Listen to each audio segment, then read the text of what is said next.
Hi, today we're talking about CCM6DotPlots, which sometimes we also call line plots. So for the dot plot, a dot plot is a quick, simple way to organize data along a number line where the x's or other symbols, like dots, above a number represent how often each value is mentioned. So this is a very important concept. To make a dot plot, you must use a number line, not just or not only the numbers that you have to plot. So let's say that you have a set of data and you have to plot in your data 2, 2, 3, 7, and 9. Well, you need to make a number line that goes from the number 2 all the way to the number 9. Even though you don't use every number in that series, you still need to show a number line going from 2 all the way to the number 9. You've got to show all the numbers even if they don't show up in your data set. So let's look at some examples.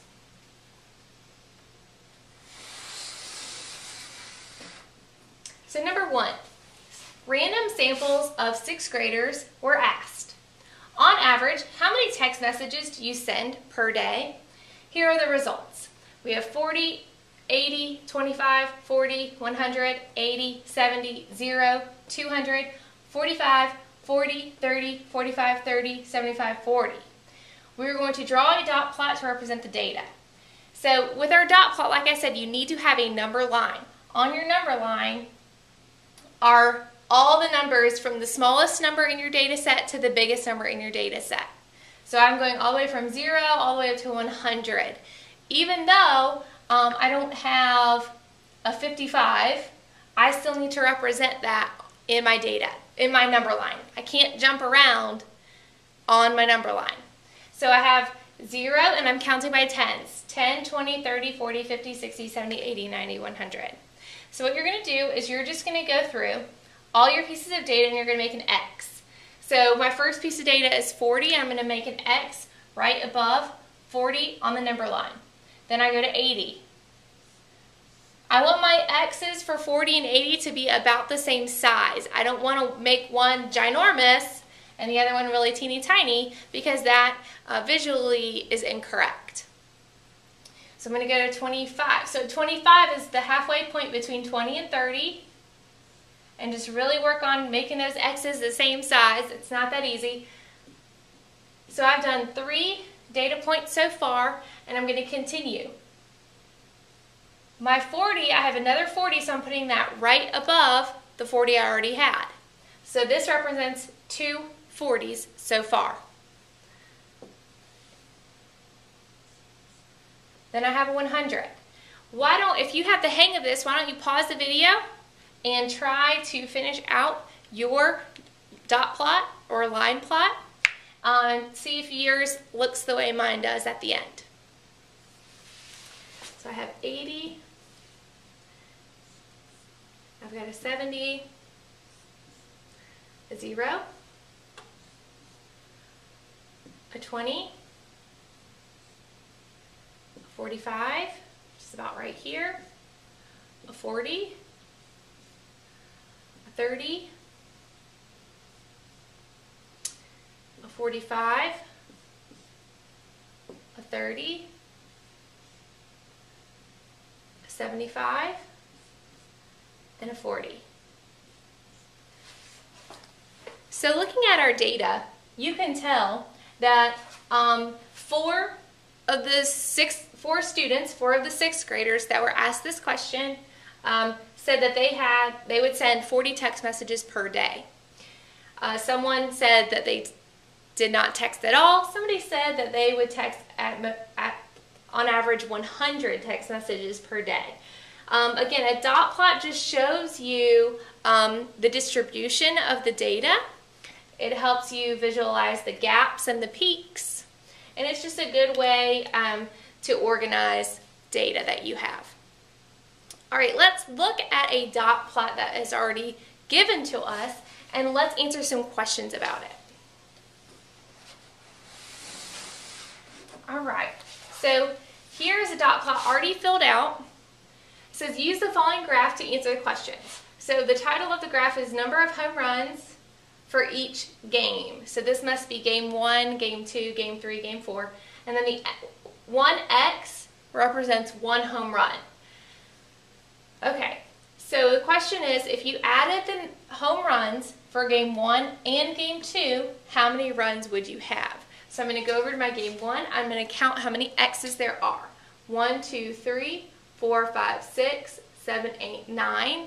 9 in game 1 plus 1 in game 2 gives us 10 home runs altogether. The second question, how many games did they get less than 8 home runs? That's important, less than 8. So unfortunately, it doesn't say 8 or more, it says less than 8. So really I'm looking at 7, 6, 5, 4, 3, 2, 1, and even 0. So what I need to do, and what might be helpful, is looking at my highest and peak and going down from there. So I've got 1, 2, 3, 4, 5, 6, 7, 8, 9. So this is a 9, and this is the same height, so that's a 9. This has 1 less, so this has to be an 8. And it might be good if we write on it. This one has 1 less than the 8, so it's a 7.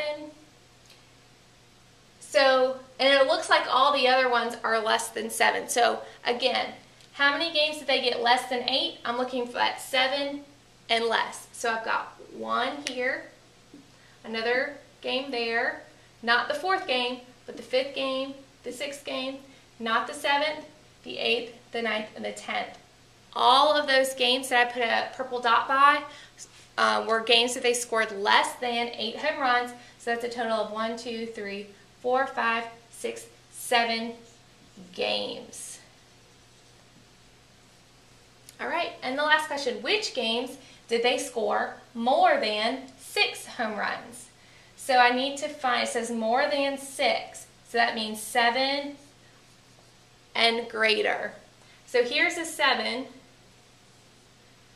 and it looks like anything above those X marks. Which games? So it says which games. I need to explain what games. I can't just say 4 games. I need to say game 1,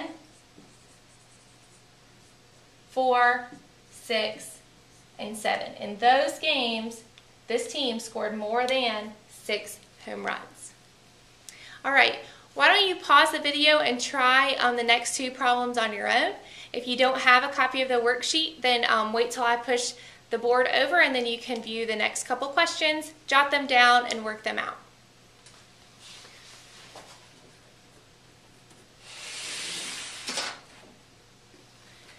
When you're ready, just push play and then I'll do this on the board for you.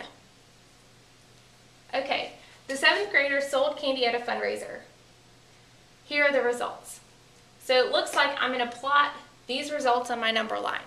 Sometimes you're given a number line, other times you have to create one yourself. What I did here is I tried to find the smallest number, which was 10, the highest number, which is, I've got a 50 here, so it looks like it goes all the way up to 50, and then I make my number line accordingly. Sometimes it's okay if you go over, just as long as you have even increments on a number line. At this point, I'm just going to go through and put X's on my number line where the data points fall. So I've got a 21. Okay, so 21 is going to be maybe right here. We just have to do our best estimate. A 15. Remember, you're trying to make your X's about the same size. Do the best you can. A 20. A 35. Oops, yeah, a 15. I thought I skipped one. Then another 35. And then a 10. 45. 35. 45. 25. 50. 15. 25, 35, 35. So it looks like the most popular amount of candy bars to sell was 35. 5 students sold 35 candy bars at your fundraiser. The highest amount of candy bars sold by 1 student was 50, and the lowest was 10. All right, let's try example number 2 for the U try. Well, it says using the graph in example problem number 2, which is the one about the home runs, answer the questions below. So it says, how many games did they get more than 8 home runs? And that answer was 2. What is the difference? Remember, difference means subtract. What is the difference in the amount of home runs they scored on game 3 and game 1? That answer was 3. And then what games had the most home runs? Game 1, or games 1 and 4. And I guess we should label our answers here as well. We were talking to home runs there and games here. All right. Hopefully you did okay, and I'll see you next time.